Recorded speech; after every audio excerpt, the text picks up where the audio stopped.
That's right. But if we're not there, and remember, we're the people that told you 10, 15, 20, 30 years ago, as this was unfolding, America was a big country to take down, to bring into tyranny. But they slowly took over all the institutions. They set it up, and we always knew they'd have a financial implosion to do it.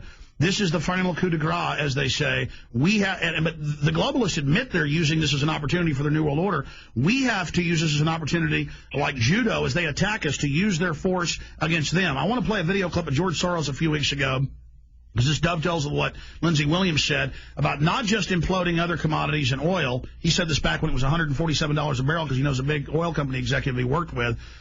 He said it was going to drop down below 50. It's gone as low as 33. It's right up at 40 right now. And he said a year and a half down the road, they would go back into hyperinflation. To bankrupt Russia, bankrupt Venezuela, bankrupt Canada, bankrupt the oil fields of Texas and Oklahoma. So they're doing this to create a depression while they hyperinflate and buy everything up.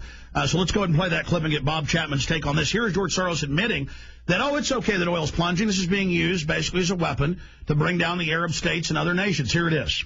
Bank efforts going on in the United States, but there's so much else to be discussed here because this is, after all, the World Economic Forum. Let's talk for a moment about the price of oil. What are the implications of $40 oil in your mind? Well, it's a sudden reversal of fortunes for the oil-producing countries. In the Gulf states, you have quite a few bubbles popping. Dubai was one of probably the biggest real estate bubble in the world, and it's now bursting.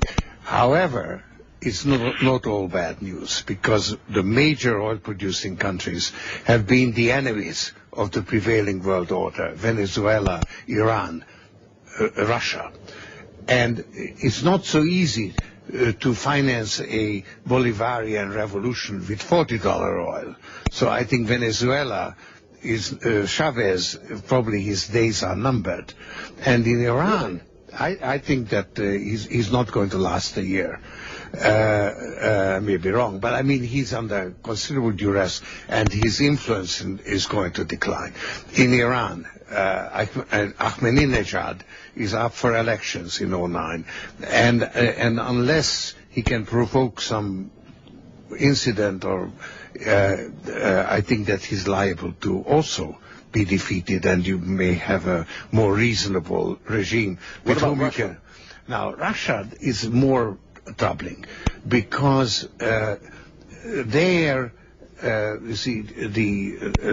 Putin has been using oil for a number of reasons to reestablish Russia's geopolitical influence, to enrich the rulers, to maintain themselves in power, and to bribe the rulers of the neighboring countries to gain control over their gas. But through the success, he was very popular, and not so easy now. Now, suddenly you have had a financial collapse, inflation, ruble falling, living standards falling, and there is a danger that he will be more adventurous, trying to have some foreign adventure, Ukraine, whatever, to divert attention. I'm afraid we have to end it there. George Soros, I'd like to thank you very much. We didn't get to China, but we heard lots about Russia. That is George Soros, live from Davos, the World Economic Forum. Now, understand, this is the perfect plan. Destroy the economy, destroy oil, consolidate everything. The banks hoard the bailout money given to them by every European and Western nation, including the U.S. and Canada, in over $20 trillion total, just $9.7 trillion here in the United States alone of our tax money. This is their big, massive move. And there's Soros admitting all of this, but then claiming that Putin's starting things and Venezuela's starting things and Iran is starting things when Iran has terrorists from the United States and Israel. They admit, the White House admits, staging terror attacks, Wahhabis, actually Al-Qaeda, working with the globalists, as they always do, attacking them. They're taking it. All of this is happening. They staged the sneak attack on Russian-held areas in South Ossetia and Abkhazia back on 8/88. The media claimed that Russia had snuck attack, then had to admit that was a hoax. we can really see their move. And here's Soros, who implodes economies on a smaller scale to make us tens of billions in the past through currency manipulation. Now he's posing like the good guy here. This is amazing, Bob Chapman. Yeah, it is. And it bears out what you said earlier in the program, that they're coming out into the open because they're being forced to, not only by the knowledge that we're spreading throughout the world, but also the BRIC nations, as they're called, have pushed the Illuminists into a corner as well. What he says about Venezuela and Iran is true. In the case of Venezuela, the popularity of Mr. Chavez is down to 54% from over 60%, and that's understandable. There's not as much money to go around under his regime. In Iran, as well as in Venezuela, you have the CIA and others who are trying to undermine the governments in those countries. And this Stanford affair that just happened, which they're trying to keep it undercover, was a government operation which is very similar to the Australian Nugan Hand episode that went on in I think it was the late 80s, and which I won't get into here, but it was another government operation. And what George doesn't tell you is that he was the one who financed and organized all of these incursions into the Baltic countries as well as Ukraine and others with these orange and red and violet revolutions, which has caused Russia so much trouble. And this is intelligence warfare, and he's behind a good part of it. So for him to come out and say what he said, which could have been said by you, Alex, or I, because that is what's happening. For him to have to admit that, you know that they're on their backsides. They're wondering, what do we do next?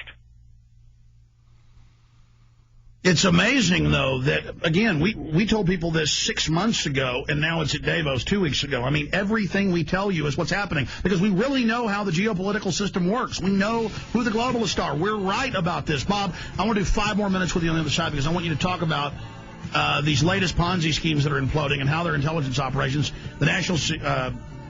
The Securities and Exchange Commission coming out and saying national security on Madoff and other issues, admitting the White House is involved in all of this, stealing your pension funds, folks. These are nothing but banker criminals using the intelligence agencies in the West they founded and Homeland Security to oppress the people while they thieve.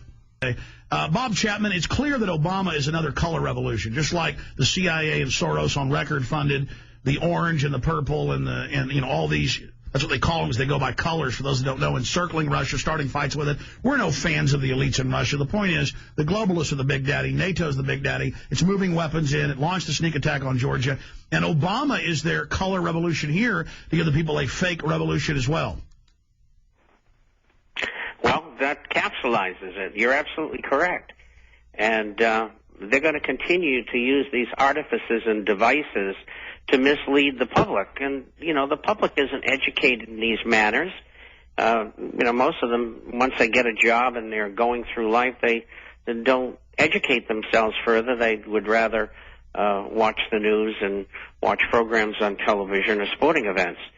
And so it's up to us to tell them what is being done to them and, you know, how people are pulling the wool over their eyes. And this color thing is one of those artifices which they use. Describe for those that don't know why they call it a color revolution. It's just a piece of misdirection.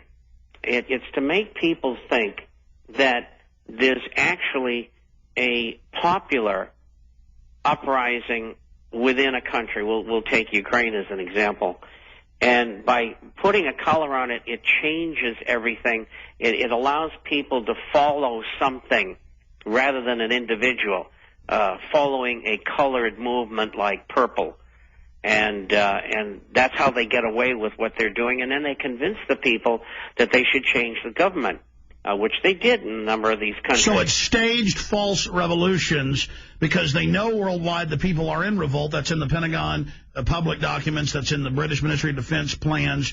and they admit the public is revolting against globalism. So every time the public revolts, the establishment goes in with a fake revolution, and that's what we've got to watch with Glenn Beck and others now posing as our saviors, but mixing all the lies and pro-war rhetoric into the middle of it. You have nailed it down.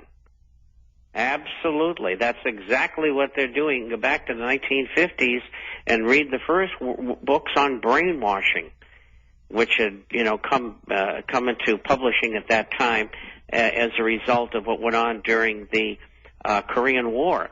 And the fundamentals are all there. I mean, I studied them because I had to, and fortunately, I must say. And every place that they've started these began and created these political revolutions, some of which became somewhat violent, but most of them were political. They've lost power. And the reason they were doing it in the Baltics and Ukraine and in the Balkans as well is to keep Russia off balance.